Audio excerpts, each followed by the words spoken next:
Magaguide nga ba talaga ako sa Online Business Academy? Baka ikaw to ngayon na nagdududa sa sarili mo. Ano bang ang daming tanong sa isip mo? Kaya ko ba to? Magiging successful nga ba talaga ako dito? At hindi ko ba talaga pagsisisihan kung magsisimula ako? By the way guys, andito nga pala ang team ngayon sa CDO-AG office. Dahil ngayong araw, i-recognize ang mga hubbers natin na nag-excel at nag-persevere sa business. So syempre, kasama natin sa event na to lahat ng hubbers ng CDO at Iligan. Ang saya lang at super nag-enjoy talaga kami sa event na to. Nakakatuwa talaga kapag nakakasama mo yung mga tao na kapwa mo dreamers at pareho mo yung mindset. Yun bang pare-pareho kayong nagsusumikap sa buhay at paangat? At lahat ng effort mo is bayad.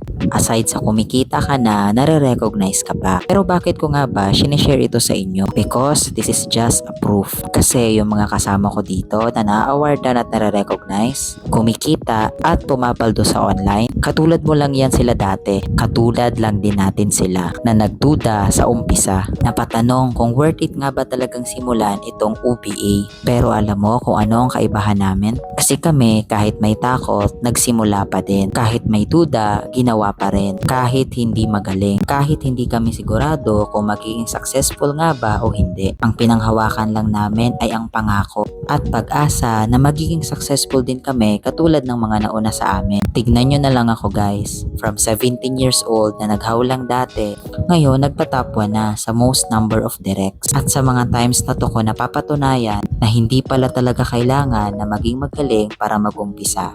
Kailangan mo lang mag-umpisa para gumaling ka.